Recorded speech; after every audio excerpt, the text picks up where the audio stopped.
Volvemos aquí esta pausa y en Twitter todos me están diciendo aquí que si estamos haciendo este programa es para promocionar la película. Por favor, no. Lo que estamos tratando es de ver qué precedente se podría sentar si mañana se falla una tutela a favor. No, la promoción está haciendo la tutela prohibir la este película, debate. ¿no es verdad? Ese es el tema.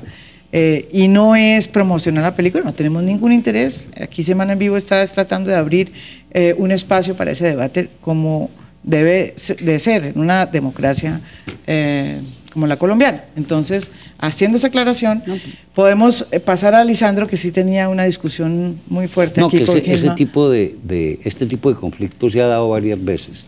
Y los que han perdido han sido siempre los cineastas, incluido el caso del productor Farruko. ¿Por qué? Pasó a Harold Trompetero. Harold Trompetero hizo una película muy buena que se llama Violeta de Mil Colores, con Flora Martínez. Con Flora Martínez. Es la mejor película que ha hecho en su vida Flora Martínez. Siendo una actriz muy talentosa, esa es la mejor película, mejor la más que la personal. Me lo dijo el mismo productor de Rosario Tijeras. Cuando Harold ganó un premio en el Festival de Cartagena, se lo entregó Matías Ehrenberg. Y yo me acuerdo que él me dijo, porque yo había sido jurado, me dijo, es mejor el papel de Flora en Violeta que en Rosario Tijeras. Pero Flora paró la película de Harold con argumentos parecidos a los que Clara Rojas ha utilizado para parar la película de Manuel, que era una película que cortaba como con su reputación pública, porque era muy personal, y esa es la gracia de esa película, y ella está ahí muy talentosa, y le paró la película a Harold, y Harold se quebró. Y ganó el proceso. Entonces, pero pregunto, ¿lo ganó después de haber actuado? Perdió Harold. Y Harold, esa es una película para festivales. Esa es una película de festivales que nunca se ha podido exhibir. La gran pregunta es por qué Flora participó en la película. Sí, claro. Esa es. El sentido de la responsabilidad, que es un caso distinto porque es una adulta. Un adulto. Porque aceptó trabajar en la película y hacer el papel que hizo, que está magnífica. Y después se arrepintió. Y que no es una película licenciosa, ni extrema, ni nada en su lenguaje. Es una película donde ella está magnífica, simplemente, y tiene unos elementos autobiográficos que la hacen más fascinante todavía a la película y a la propia Flora. Eso ha pasado muchas veces aquí. Pero ese me parece un antecedente, Lisandro, claro, muy complicado. Pero fíjese lo que pasó con La Virgen de los Sicarios. Una cantidad de periodistas se unieron para decir que no podía ser presentada aquí en Colombia porque afectaba la imagen de Medellín. El metro decía mentiras porque en el metro no había habido asesinatos, como decía la película, y una cantidad de puntos específicos. Y hubo discusiones, unas grandes discusiones que finalmente pues terminaron siendo un poco sepultadas por una realidad que fue que se permitió finalmente verla en Bogotá y en Medellín, desde luego. No es, o sea, este sería un caso, si mañana se llega a fallar a favor de Clara Rojas, sería un caso muy sorprendente, porque este caso sí realmente afectaría o no la libertad de expresión. Con los hechos del caso, sin haber visto la película, con los hechos del caso tal como uno los conoce, yo creo que en este conflicto de derechos, en este caso, debe prevalecer la libertad de expresión. ¿Por qué? Porque no parece estarse revelando un hecho íntimo, devastador para el menor. Hay una creación artística a partir de un hecho público conocido. Puede que Clara Rojas tenga una versión distinta y contradictoria con la interpretación que hace la película, y ella tiene el derecho a discrepar, a plantear sus objeciones, a discutir en el espacio público, pero con la información que uno tiene, sin haber visto la película, no pareciera conforme a lo que es la jurisprudencia constitucional y comparada posible prohibir una película por esa razón. En eso yo estaré de acuerdo con el doctor Uprime. Esto está muy bien, senadora. Oiga, pero ¿están de acuerdo por primera vez en algo? En la vida, sí. Porque ustedes han sido unos contradictores no le gusta la prisión perpetua y le ha dado una lo que nos produce el cine, lo que ha sido eso.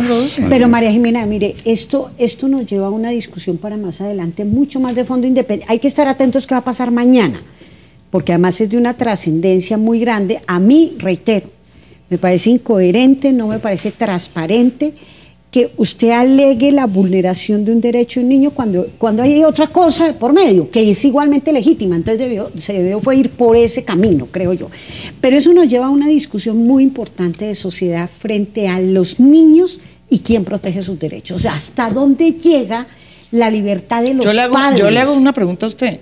¿Usted cree que, porque lo que usted está diciendo es que no está de acuerdo en la manera como Clara Rojas manejó públicamente no. su hijo? Yo lo que digo es que ella lo hizo. Y lo hizo bien, sí. Y lo hizo, y sacó a su hijo y nos lo mostró, y todos nos conmovimos y vimos crecer a Emmanuel, y de tal suerte que en ese momento yo no considero, como dicen los contertulios, sin haber visto la película, que vaya a mostrarse algo distinto, entre otras, porque pareciera que la película, su eje central es un señor Crisanto que, entre otras, debe resultar profundamente aburridor. A mí la vida del señor Crisanto realmente no me conmueve. ¿No? No. Y el cuentico con los desplazados y no sé qué. En el episodio de Manuel hay muchos baches oscuros. El niño se le refundió a la institucionalidad más de un año, les quiero contar. Es muy raro. Un niño que nació en el Guaviare, allá no nacieron miles de niños ese año, no es Bogotá, con una característica física muy particular, como un problemita en un brazo, y nadie se dio cuenta que era el hijo de Clara, nadie. O sea, qué tan atenta estaba la institucionalidad. El campesino también fue víctima de las FARC. Es que fíjese que nosotros, buscando esta historia, llegamos a un reportaje que se hizo hace 2 años, además hecho por el hoy director de este canal, Cable Noticias, Rafael Poveda. Hizo una entrevista con el campesino, y miren la historia, que yo creo que en el fondo es la historia que va a salir. Mira, yo lo que voy es que pero miren la historia, miren lo que estábamos hablando con Lisandro, el nombre de la película. Que vamos a pasar la historia. Miren la historia muy resumida. José Crisanto Gómez asegura haber sido un simple raspachín del Guaviare, a quien un día la guerrilla, quien era la autoridad de esa región, le entregó un niño y se lo dejó para que lo cuidara.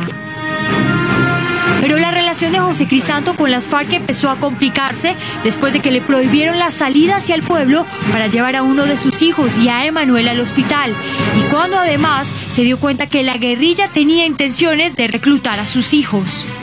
Cuenta entonces José Crisanto que salió huyendo junto con sus 5 hijos, su esposa, su suegro y Emmanuel hacia el Retorno, un pueblo a casi 9 horas de donde estaban, dejando todo atrás. Una vez en el pueblo, llevaron al hospital gravemente enfermos tanto a Emmanuel como a su hijo. Yo sigo convencido de que lo que hice fue un acto humanitario, y que si yo no hubiera hecho eso, hoy muy posiblemente el país estaría en incertidumbre, y la misma Clara Rojas, que qué hubiera pasado con el niño, porque ese niño hubiera muerto. Fíjese, esta es la historia de la otra persona que también tendrá derecho a su historia. El personaje de ficción se llama Crisanto, y corresponde al nombre verdadero de Crisanto. Parece que sí, hay que preguntarle a Farruco. Farruco, ¿es el nombre real, o sea, el nombre de la película el nombre del personaje de su película corresponde al nombre del campesino, ¿sí o no? Sí, claro, sí. Es más, la película se puede entender que está inspirada en lo que le sucedió a José Crisanto Gómez Tobar, ¿no? Esa es. De todas maneras, quería hacer una puntualización, porque ahí estuvieron dando varios ejemplos de casos de películas. Les recuerdo que la señora Clara Rojas ya denunció a Operación Jaque, una película de producción española también, porque salía ella y la señora Ingrid Betancourt, y perdió. Y sí salía la señora Clara Rojas en primera persona y era una de las protagonistas de la película. Yo apoyando la tesis de antes del señor Rodrigo, que decía que él no tenía por qué pedirle o darle regalías a una persona por hacer una película o un documental.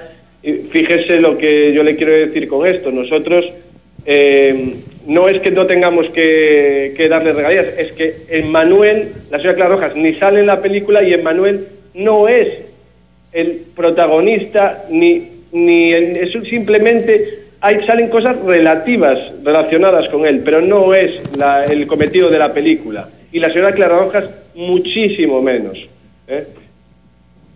Mire, yo le quiero decir algo a Farruko. Yo soy director, guionista de cine, he sido productor y he padecido unas calamidades enormes sobre el tema de derechos de autor. Me ha ido como a los perros, sobre todo con la última película que hice. Los Actores del Conflicto me significó 8 meses de tardanza después de exhibida en Cartagena, porque a un músico uruguayo llamado Daniel Biglietti se le metió en la cabeza que no tenía por qué haber una canción de él en la película, y había quedado en 2 escenas, en 2 rollos diferentes de la película. Yo había conversado con él, él había asentido verbalmente y habíamos hablado de porcentajes, razón por la cual yo tuve plena tranquilidad para involucrar la canción. Pero después vio la película ya concluida, que obviamente Farruko sabe lo que es tener una película ya terminada, los costos que eso significa, y yo perdí mucho dinero, yo estoy endeudado por eso todavía, y esa película se estrenó en el 2008 y se filmó en el 2004. Yo también sé lo que es guardar una película 4 años por problemas presupuestales. Pero ahora me recrimino de mi ingenuidad de haberle creído al señor Daniel Biglietti, que bueno, que sí, que aceptaba, que perfecto, con una ignorancia que yo la atribuyo más a mala fe, de que no sabía lo que significaba una película ya terminada. Después, esa película estaba prevista para que se estrenara en el mes de abril del 2008. Me toca interrumpirlo un poco. Y tocó estrenarse en octubre, porque tocó cambiarle la mezcla de sonido en los rollos en donde estaba la canción de Daniel Biglietti. No, pues, uno tiene que ser, uno tiene que pero le cuento que como se nos está acabando el programa, nos quedan solamente unos minutos para reflexiones. Rodrigo. Primero, que en solidaridad a Lisandro, a mí que me gustaba Daniel Biglietti, no lo voy a volver a oír. Perfectamente. Yo también le iba a decir lo mismo, pero bueno, todo sí. Mire, yo creo que los debates de derechos de autor no caben por la vía de la tutela, esos son otros debates contractuales, otros debates, y que no se podría prohibir por supuestos derechos de autor esta película. No veo claramente ninguna afectación del interés superior del menor en este caso. Creo que es un caso público y aparentemente el protagonista es la mirada del protagonista en donde queda involucrado el menor, pero es la mirada del protagonista que es el campesino. Creo que es una película que los colombianos tendrían derecho a ver. 4.000 niños y niñas en este momento están desaparecidos en Colombia, según informaciones oficiales. Se perdieron, no se volvió a saber de ellos, se los llevó la guerrilla, están en trata de personas por ellos, y por ellas es que hay que tener una actitud mucho más clara frente a la protección de los derechos de los niños en Colombia. Manuel es un niño famoso, es un hijo de Colombia. ¿Qué pasa con los otros? Es la pregunta que yo dejaría acá, y invitar a que los derechos de los niños no son relativos y depende de si el niño es famoso, la mamá es famosa. Se respetan y punto. Eso es lo que hay que trabajar. Farruko, muchas gracias por haberte despertado, porque realmente, o trasnochado más bien con nosotros. Y espero que algún día veamos la película, que es lo que toda la gente... Yo espero lo mismo. ¿Usted también espera lo mismo? Espero que la película se pueda exhibir en Colombia. Y pienso que tiene que haber flexibilidad ahora de Clara Rojas, pero también de Farruko, porque realmente la cuantía que estuvo de por medio antes de crearse el problema fue muy exigua. Farruko, no podemos, no tenemos más tiempo.